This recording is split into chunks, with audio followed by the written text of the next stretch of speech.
নমস্কার আমার প্রিয় দর্শক বন্ধুরা, চলে আসলাম তোমাদের কাছে একটা দুর্দান্ত ঘটনা নিয়ে। তবে আজকের ঘটনাটা আমি পুরো তোমাদের উপর ছাড়বো। তোমরাই বলবে আজকের ঘটনাটা ভৌতিক কি অলৌকিক কি দৈবিক।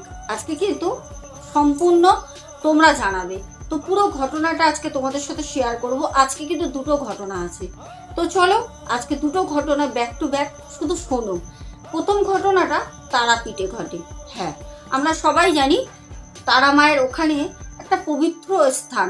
তো ওখানে গিয়ে এটা কি ভৌতিক ছিল না দৈবিক ছিল না অলৌকিক ছিল? তো চলো ঘটনাটা শুনি। আমাদের উমা চক্রবর্তী দিদিভাই ঘটনাটা পাঠান। উমা দিদিভাই ওনার হাজবেন্ড দুজনে মিলে তারাপীঠ গেছিলেন আজ থেকে প্রায় 8 মাস আগে। তো তারাপীঠে ওই সময় প্রচণ্ড জমায়েত, লোকের প্রচুর ভিড়। তো দিদিভাই জানান ওই সময় আমরা হোটেল বুক করতে আগে থেকে ভুলে যাই। তো দিদিভাইরা প্রত্যেক বছর একবার করে ঠিক ওই সময়টাই তারাপীঠ যান। তো প্রত্যেক বছরই কোনো না কোনো একটি হোটেল আগে থেকে বাড়িতে বসে বুকিং করেই বেরোন। কিন্তু সেইবার কোনো একটা কারণবশত হোটেল ওনারা বুকিং করেননি। উমা দিদিভাই বলেন আমার মাথা থেকে একবারে বেরিয়ে যায়, কারণ প্রত্যেক বছর ওই সময়টা যাই তো।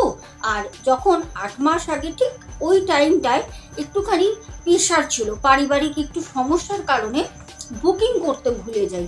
তো আমরা ভাবলাম যে একটা না একটা হোটেল তো পেয়েই যাব, কারণ তারাপীঠে হোটেলের অভাব নেই। তো সেরকমভাবেই আমরা চলেই যাই। মায়ের দরে সন্তান যাবে, মা কি ফিরিয়ে দিতে পারে? তখন আমরা ওখানে গিয়ে একটি হোটেল কিন্তু পেয়ে যাই। আর সত্যি কথা বলতে যেই হোটেল আমরা বুকিং করতাম ওর থেকে অনেক ভালো, তবে একটু টাকাটা বেশি নেয়, কারণ ওই সময় কিন্তু হোটেল পাওয়াটাই মুশকিল। তো সেরকমই সময় আমরা যাই। আর বলে রাখি সেটা কিন্তু একটা ঠান্ডার সময় ছিল, শীতকাল। তো যাওয়ার পর আমরা ওই হোটেলে দোতলায় একদম মাঝ বরাবরই একটা ঘর পাই। মানে উপরে 7খানা রুম রয়েছে দোতলায়, সেকেন্ড ফ্লোরে। তো আমাদেরকে ঠিক একদম তিনটের মাঝখানে যে 7 নম্বর রুমটা পড়ে, মানে যদি গুনতে চাও শেষ থেকে তাহলে 4 নম্বর পড়বে। আর 7টা রুমের মধ্যে একদম মাঝের রুম আমাদের দেয়।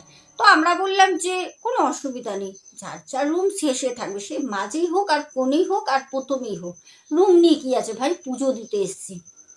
সেরকমভাবেই আমরা রুমটা খুব পছন্দ হয় নিয়ে নিই।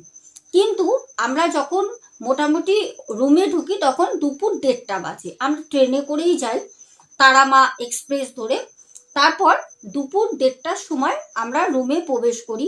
আমরা গিয়ে প্রথমেই স্নান করি, আর সকাল থেকে নিরামিষ খাচ্ছিলাম। তো আমার হাজবেন্ড আমাকে বলল যে উমা চলো পুজোটা দিয়ে আসি। হঠাৎ করে জানি না কেন আমি বললাম দেখো এতটা আসলাম জার্নি করে, শরীরটা আর দিচ্ছে না, থাক না, আমরা তো দুদিন আছি, কালকে নয় দেবো। আর আগামীকাল ছিল শনিবার। তো আমার হাজবেন্ড বলল চলো এখন একবার পুজো দিয়ে আসি, কারণ কালকে তো প্রচুর ভিড় হবে, কালকে সকাল সকাল কি পুজো দিতে পারবে? আর সত্যি কথা বলতে সকালবেলা তো প্রচুর লাইনও পড়বে, আর ঠান্ডার মধ্যে স্নান টান করে সকালে যাওয়াটা সত্যি খুব চাপের হয়ে যায়। তো তখন আমার হাজবেন্ডকে বললাম দেখো হোটেলে গিজার আছে, এত কুড়েমি করলে হয় না, তুমি মায়ের কাছে এসছো, এইটুকুনি তুমি করতে পারবে না? তো আমার হাজবেন্ড বলল তাহলে ছেড়ে দাও, কালকে সকালবেলা পুজো দেবো, শনিবার তো ভালো বারও রয়েছে, ভিড় হোক না তাতে কি, গিজারে স্নান টান করে 3টের দিকে বেরিয়ে যাব, মানে ভোর রাত। তো আমি বললাম ঠিক আছে, সেরকমভাবে আমাদের কথা হয়।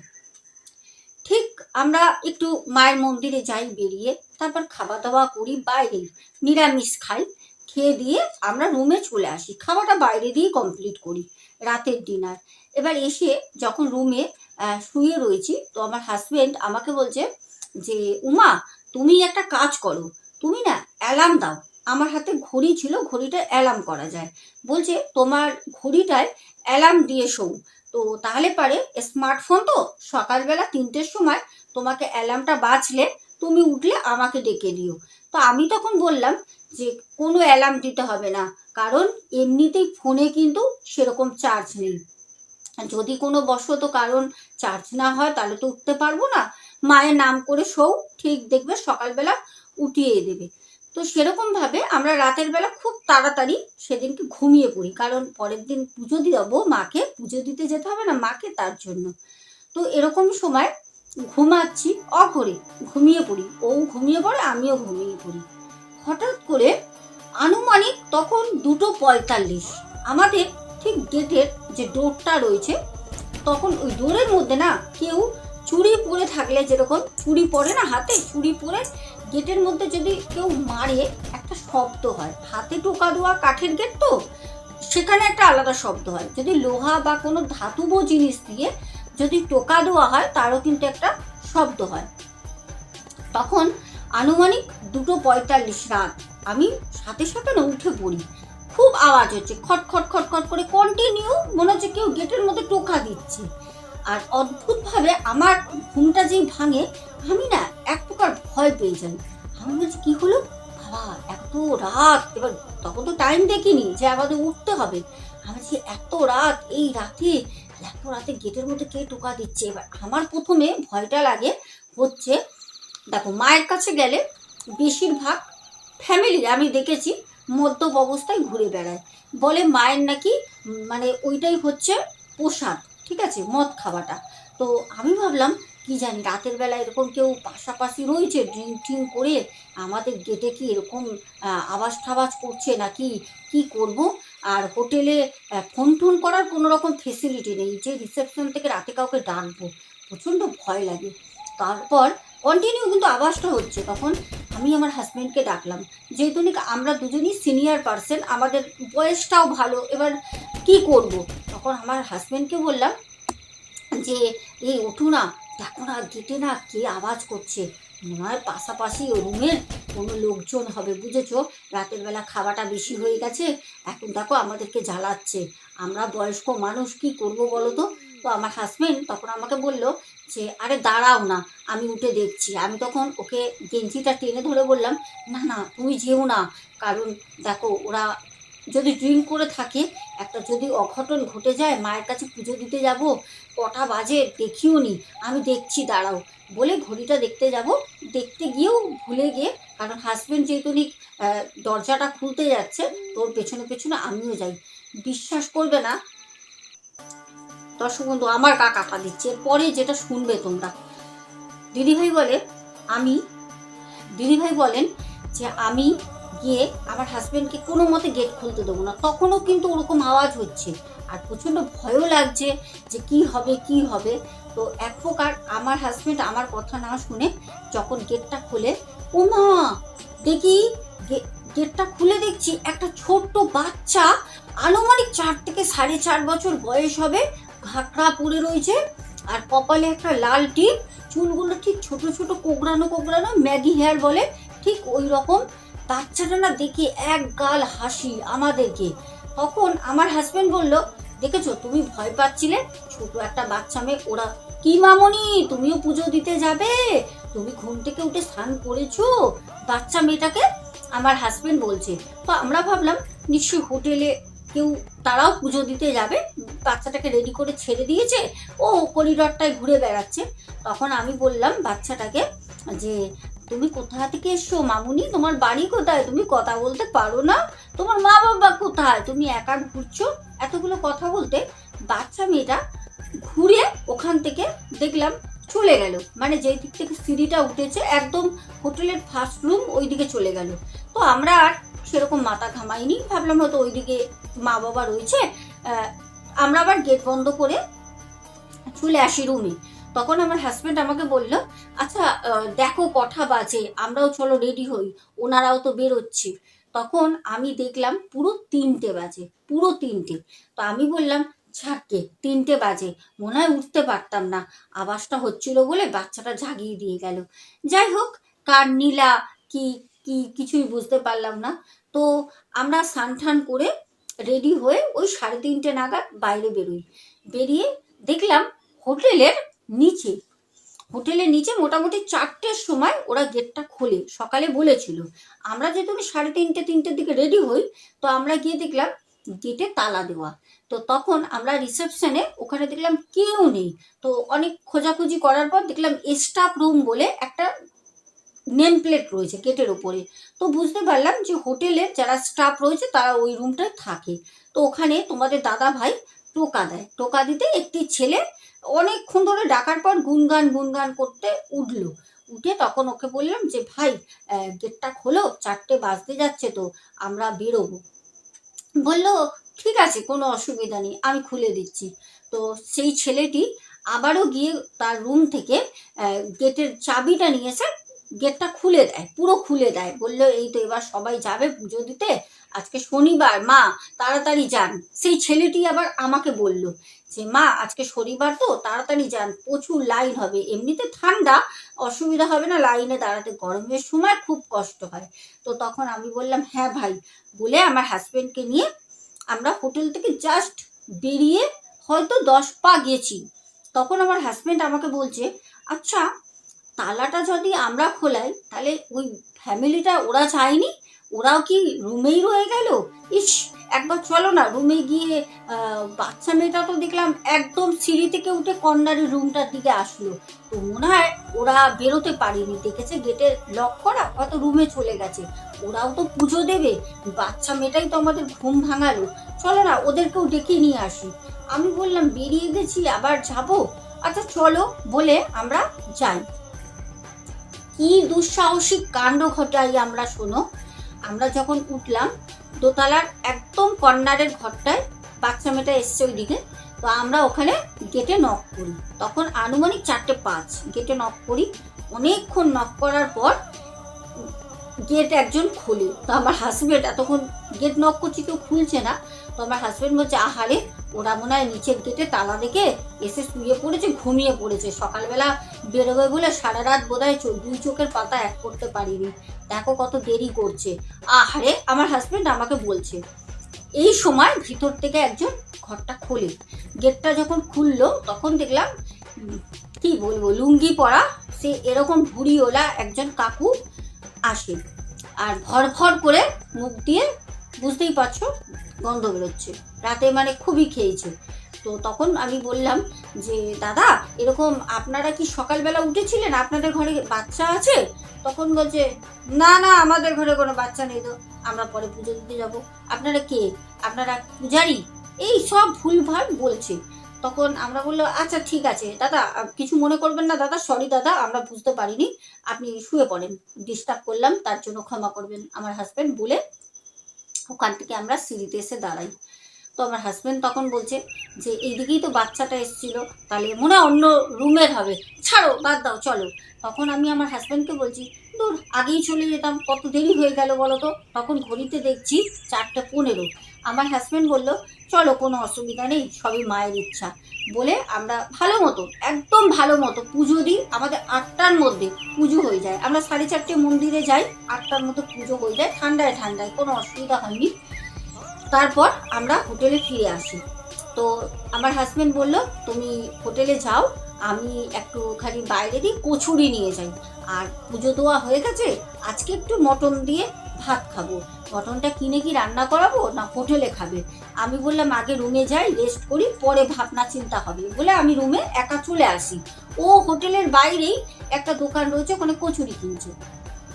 আমি যখন সিঁড়ি দিয়ে দোতলায় উঠছি তখন মোটামুটি দেখছি রুমের সব গেটগুলো না খোলা খোলা, হয়তো কেউ পুজো দিয়ে এসছে, কেউ যাবে, এরকম খোলা রয়েছে। আমি না দেখতে দেখতে গেলাম, যে বাচ্চাটাকে দেখলে তো বুঝতে পারবো তার পরিবারের কথা, ওর জন্যই তো উঠেছি, কিন্তু বাচ্চাটাকে পেলাম না। তারপর রিসেপশনে কি মন গেল, আমাদের একটা খটকা লাগতে শুরু হলো, কারণ আমরা পুরী বলো জগন্নাথ ধাম, আমরা যেখানে যেখানে যাই তীর্থস্থান, একটা না একটা অলৌকিক ঘটনা কিন্তু ঘটে। তো আমরাও বসে বসে ভাবলাম আদেও কি যে বাচ্চাটাকে দেখছিলাম ওটা কি বাচ্চা না তারা মা, ওটা কি তারা মা ছিল? দেখছো কিরকম গাগুলো কাটা কাটা দিচ্ছে। তখন আমার হাজবেন্ড বললো দাঁড়াও, একটা কাজ করি, সন্দেহটাকে মন থেকে ভাঙানো খুব দরকার। রিসেপশনে গিয়ে, রিসেপশনের লোক তো জানবে কে কোন রুমে কিরকম কে আছে, গিয়ে আমার হাজবেন্ড আর আমি জিজ্ঞাসা করি যখন লাঞ্চ করতে যাব।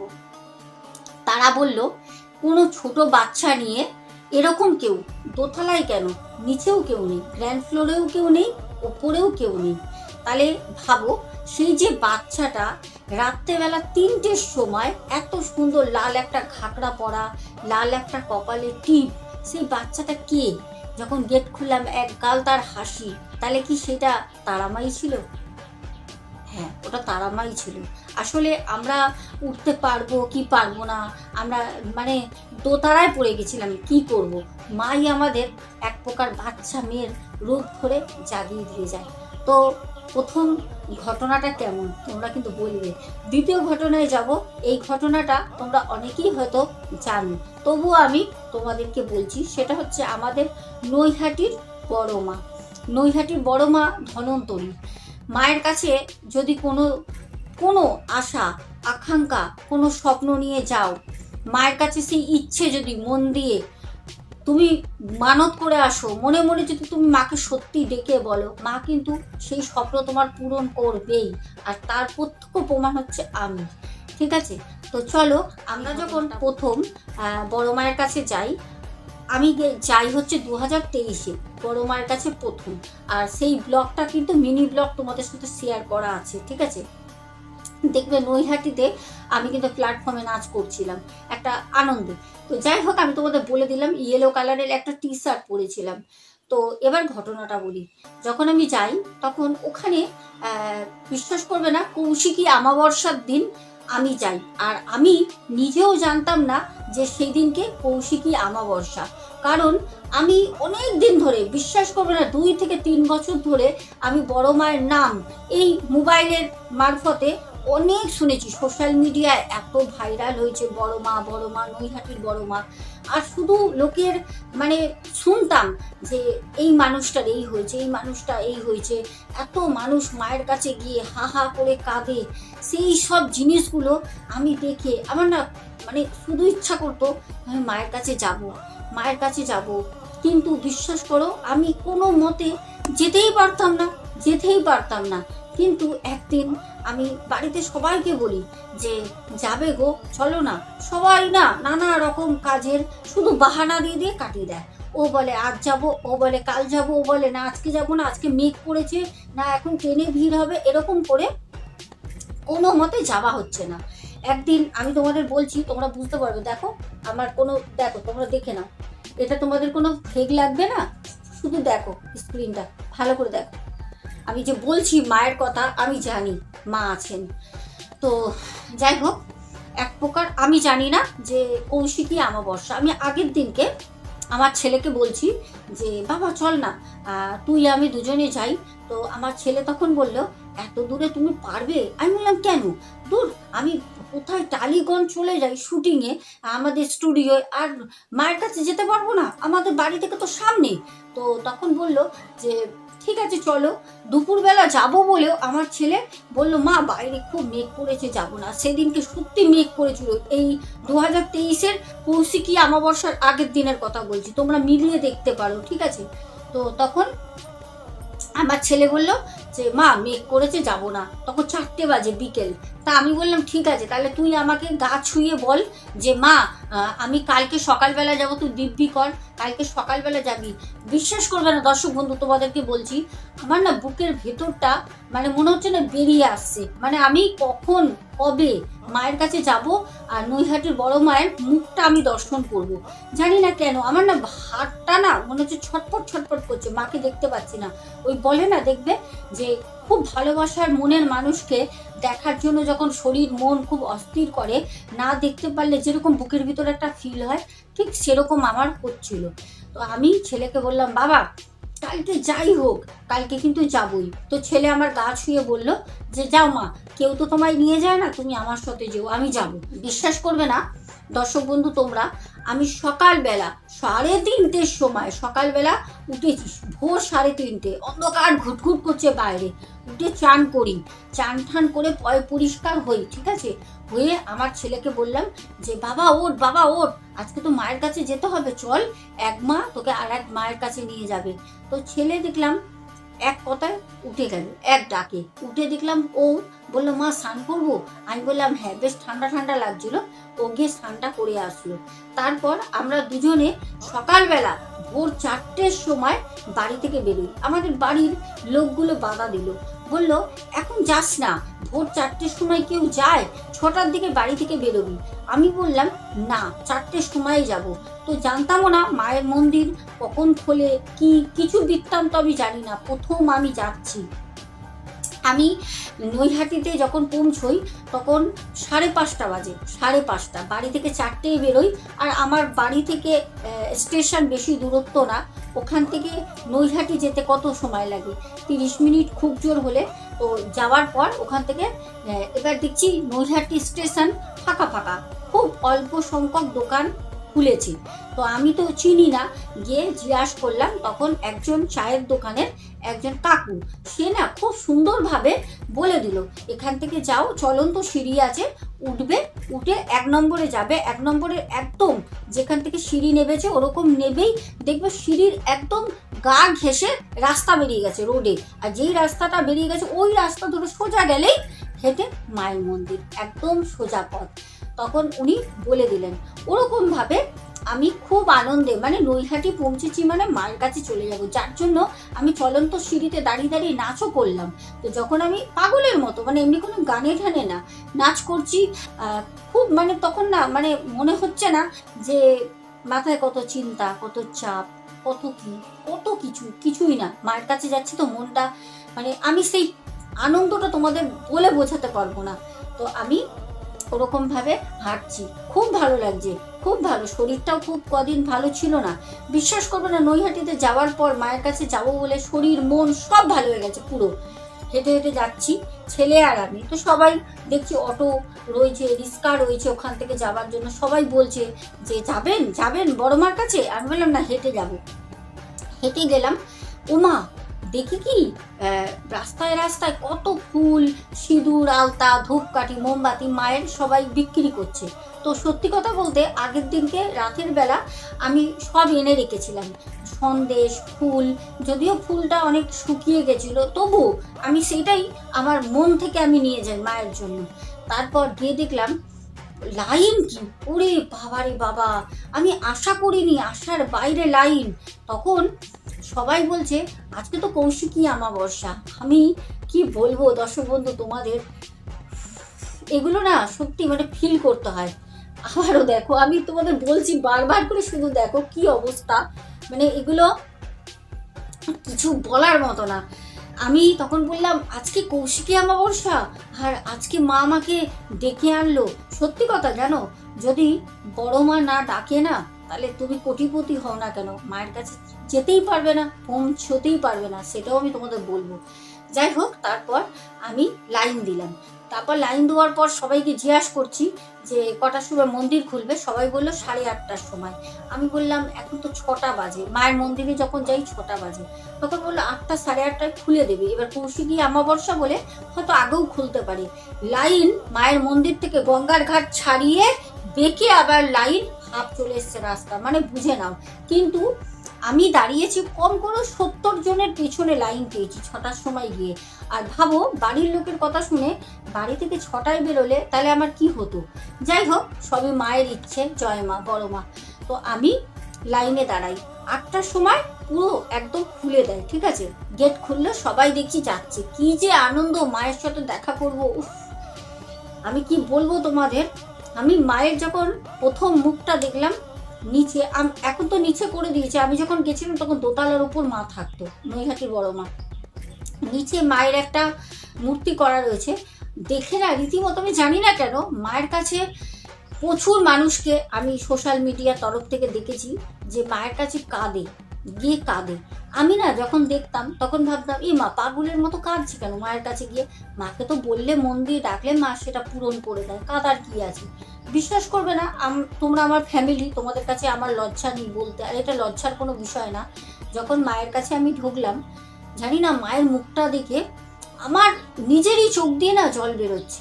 আমি নিজেও জানি না, হয়তো সেদিনকে, সত্যি কথা বলতে আমরা মানুষ তো, আমরা মানুষ কিন্তু সবাই কিন্তু খুব আনন্দে আনন্দে নেই। আমরা পারিবারিক বলো, সাংসারিক বলো, যে যেরকমভাবে কিন্তু অশান্তিতে জর্জরিত। আমরা কিন্তু মনের মধ্যে অনেক কষ্ট চেপে রেখে বাইরের জগতে আমরা হাসি দেখাই। সেরকমভাবেই মনে কষ্ট আমারও আছে, অবশ্যই আছে, আমিও মানুষ। তো আমি যখন মায়ের কাছে যাই, মায়ের মুখটা দেখার পর না অনবরত আমার না চোখ দিয়ে জল বেরোচ্ছে। আমি কিন্তু বিশ্বাস করো মন থেকে কাঁদছি না, কিন্তু বুক ফেটে একটা চোখ থেকে জল বেরোচ্ছে, যাতে ছেলে আমার না দেখে কষ্ট পাবে। তার জন্য আমি ছেলেকে লাইনে পেছনে দাঁড় করিয়ে আমি সামনে দাঁড়িয়ে সমানে চোখে হাত দিয়ে দিয়ে মুছছি। তবে লক্ষ্য করলাম শুধু সেটা আমি একা না, কষ্টটা আরো অনেক মানুষের ছিল। আমারও পাশে পাশে যারা লাইন দিয়ে দাঁড়িয়ে রয়েছে, বৃদ্ধা একজন, কম করেও 65-66 বছর বয়স, তারও বেশি হবে, ওরকম আমি অনেক কাউকে দেখলাম, তারাও মায়ের কাছে অঝরে ঝরঝর করে কাঁদছে। আর সত্যি কথা বলতে আমি জানি না অনেকে বিশ্বাস করে না করে, কেন আমি কমেন্টস পড়ি অনলাইনে যখন দেখি মায়ের কোনো ভিডিও, অনেকে বলে মায়ের কাছে গিয়ে আমার এরকম ক্ষতি হয়েছে। আমি জানি না, তবে মায়ের কাছে যাওয়ার পর আমার ক্ষতি হয়নি, আমার উন্নতি হয়েছে, আমার ভালো হয়েছে। আর আরেকটা কথা সেটা হচ্ছে, মায়ের কাছে একটা ঘটনা বলি। বড় মা যখন আজ থেকে 150 বছর আগে যখন প্রথম বড় মায়ের যখন পুজো করা হয়, যারা পুজো করেন আমি তাদেরই কথা বলছি, কিন্তু একদম অরিজিনাল কথা, তোমরা এটা ইউটিউবে সার্চ করেও দেখতে পারো। তো তারা বাড়িতে যে বড় মার পুজো করতো, তখন না কি হতো বলতো, রাস্তার পাশে নিয়ে আসতো, তো বড় মাকে যখন বিসর্জন দিত জলে দেওয়ার পর কাঠামো যেটা হয়, সেই কাঠামোটা নিয়ে গিয়ে তাদের বাড়ির উঠোনে রেখে দিত যারা পুজোটা শুরু করেন, ঠিক আছে, উদ্যোক্তা। তো কাঠামোটা রেখে দিত। তো এই ঘটনাটা বাস্তবে আমার শোনা, নিজের কানে, আমি অনলাইনেও শুনেছি। সেটা হচ্ছে, বলে ওই বাড়ির যে একদম যেখানে মায়ের মন্দিরটা এখন, ঠিক পেছন সাইডে তো উদ্যোক্তা যিনি, তার বাড়ি, যিনি পুজোটা শুরু করেন মায়ের, তো ওনারা সরু একটা গলির ভেতরে গিয়ে ওনাদের দোতলা বাড়ি। তো যখন ওই গলির ভেতরে সকালবেলা প্রায় ভোর 4টে এরকম সময়, 4টে 4:30-এর দিকে, আজ থেকে 150 বছর আগে, মানে বুঝে নাও রাস্তায় কটা দোকান ছিল আর কটা লোক ছিল। তখন ভোরবেলা ওখানে একটা কচুরির দোকান, আজও রয়েছে দোকানটা, সেই কচুরির দোকানটা সকালবেলা একদম ভোরে ভোরে এসে উনুন দিত। মাটির উনুন ছিল, তো আগে তো আর এত গ্যাস ট্যাস এইসব তো ছিল না, তখন ওই মাটির উনুনেই কিন্তু চা, ঘুগনি, লুচি, তরকারি, মুড়ি সব পাওয়া যেত। তো ওতেই রান্না হতো। তো সেরকমভাবে ওই যে দোকানদার এসে সকালবেলা উনুন ধরিয়ে বাইরে রাস্তায় জল ছিটাচ্ছে, ঝাড় দিচ্ছে। হঠাৎ করে দেখে ঠিক সোজাসুজি এই পাশের রাস্তায় ওনার দোকান, আর ওই পাশের রাস্তায় হচ্ছে গলি, মানে বড় মাকে যারা পুজো করতেন বা এখনো করছেন ওনারাই, ওনাদের বংশগত, তো মানে বংশধররা একের পর এক, যিনি শুরু করেছিলেন উনি তো নেই, উনি গত হয়ে গেছেন। তো বলছে সেই দোকানের লোকটি সকালবেলা দেখছে 4টের সময় একটা মেয়ে, লাল পাড়, সাদা পরনের শাড়ি আর কাঁধে একটা গামছা, চুলগুলো এলোমেলো করে ছাড়া, গায়ের রংটা শ্যামলা বর্ণের, সে গান করতে করতে, আর এক প্রকার যেরকম ছোট বাচ্চা মেয়েরা রাস্তা দিয়ে দৌড়ে দৌড়ে যায় না, মানে গান করতে করতে, সেরকম ওই গলি থেকে বার হচ্ছে। এই যখন দৃশ্যটা দেখে, তখন সেই দোকানের লোকটা ভাবছে, বাবা সকালবেলা এত সকালে এই গলি দিয়ে মেয়েটা কোথায় যাচ্ছে, কার বাড়ির মেয়ে? আর তখন তো গুনে গুনে হাতে 3-4টে করে বাড়ি, সেরকমও বাড়ি নেই, লোকে তো সবাই সবাইকে চেনে। তো তখন ওই জিনিসটা দেখে। এবার দেখার পর ওই গলির ভেতরে দুটো বাড়ি রয়েছে, এক হচ্ছে যারা বড় মায়ের পুজো করেন তাদের, আর এক হচ্ছে তাদের রিলেটিভ পাশে জ্যাঠামশাই। তো যারা পুজো করতেন উনি ওই জেঠু মশাই বাইরে আসেন, চা খাবেন, দোকানের ওখানে যখন আসেন, তখন সেই দোকানের লোকটা বলছে, আচ্ছা দাদা, সকালবেলা দেখলাম তোমাদের গলি দিয়ে একটা মেয়ে শাড়ি পরা, তখন তো সবাই শাড়ি পরতো, তখন কিন্তু নাইটি, চুড়িদার এসব কিচ্ছু ছিল না, ছোট ছোট মেয়েরাও কিন্তু শাড়ি পরতো, আর অনেক ছোট বয়সে তখন বিয়েও হয়ে যেত। তো বলছে লাল পাড়, সাদা শাড়ি, একটা মেয়েকে দেখলাম গামছা নিয়ে গঙ্গার ঘাটে গেল। তো ওখান থেকে তো গঙ্গার ঘাট একদম কাছে। মেয়েটা কে গো, তোমাদের বাড়ি এসছে? তখন বলছে কিরকম মেয়ে? বলছে এই তো আনুমানিক ওই 8-9 বছরের হবে বয়স, খুব একটা হাইট না, চুলটা ওই কোমর পর্যন্ত, দেখলাম ও গামছা নিয়ে যাচ্ছে। তো আমি তো এর আগে কোনোদিন দেখিনি, আমি ভাবলাম হয়তো তোমার বা তোমার বড় দাদার বাড়িতে কেউ এসছে ঘুরতে। তখন বলল কই না তো। এইবার এই জিনিসটা একদিন দেখে, এবার সপ্তাহখানিক পর যেই লোকটা দেখেছিল সপ্তাহখানিক আগে, সে শরীর খারাপের জন্য দোকানে আসে না, তার ছেলেকে পাঠায়। এবার তার ছেলে এসে বাবার মতো প্রত্যেকদিন রাস্তায় জল দিয়ে উনুন ফুনুন ধরিয়ে ময়দা মাখছে। হঠাৎ করে সেই ছেলেটাও ওরকম দেখে, ঠিক 4-4:30 দিকে একটা বাচ্চা মেয়ে বেরিয়ে সোজা গঙ্গায় চলে যায়, গঙ্গা দিয়ে আবার চান করে আসে, এসে আবার ওই গলিতে ঢুকে যায়। তখন ছেলেটা ওই যে গলিতে যায়, তো ওই জেঠুমশাই বেরোয়, মানে যিনি আর কি উদ্যোক্তা, ঠিক আছে। তো ওনাদের বাড়ি আর ওনার বড় দাদার বাড়ি ভিতরে গলিতে, আর কারোর বাড়ি নেই। তো উনি যখন বাইরে প্রত্যেক দিনের মতো চা খায়, চা খেতে বেরিয়েছে, তখন ওই ছেলেটি বলছে যে ও জেঠুমশাই জানো তো আজকে না তোমাদের গলিতে একটা মেয়েকে দেখলাম চান করে গঙ্গা দিয়ে ঢুকলো। মেয়েটা কে গো, এত সকালবেলা একা একা চান করতে যায়, কি সাহস, মেয়েটার অন্ধকার থাকে। তখন বলছে তোর বাবাও সপ্তাহখানিক আগে বললো, আজকে তুইও বলছিস, কি ব্যাপার বলতো, কিছু তো বুঝতে পারছি না।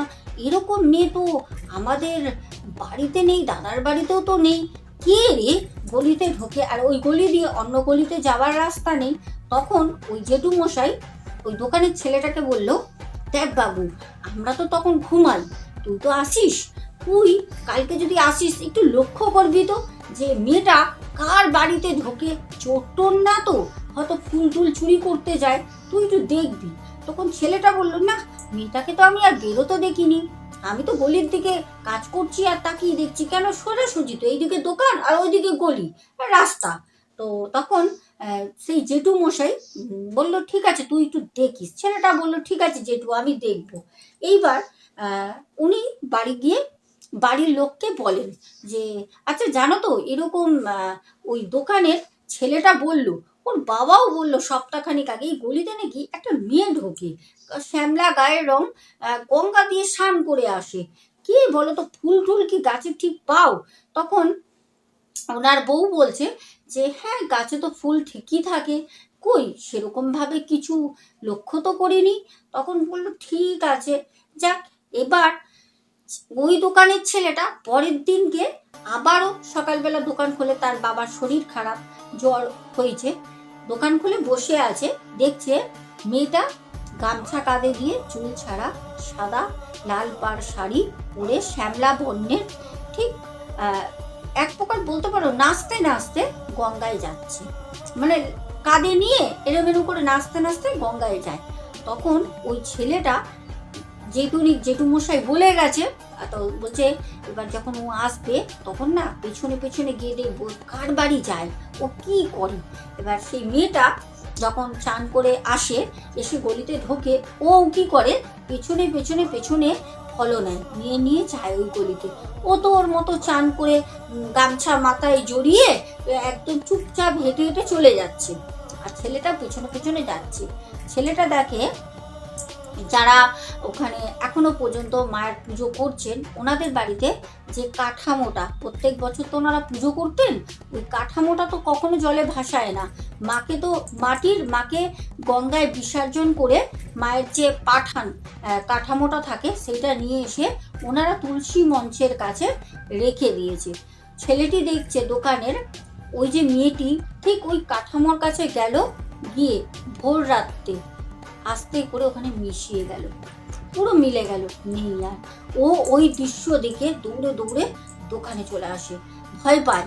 এসে তখন জেঠুমশাই যখন বেরোয় তখন বলছে জেঠুমশাই বলছে তো মা, তখন বলছে মা মা তুমি আমার বাড়িতে রয়েছো আর আমি জানি না, তুমি আমাকে দেখা দিলে না।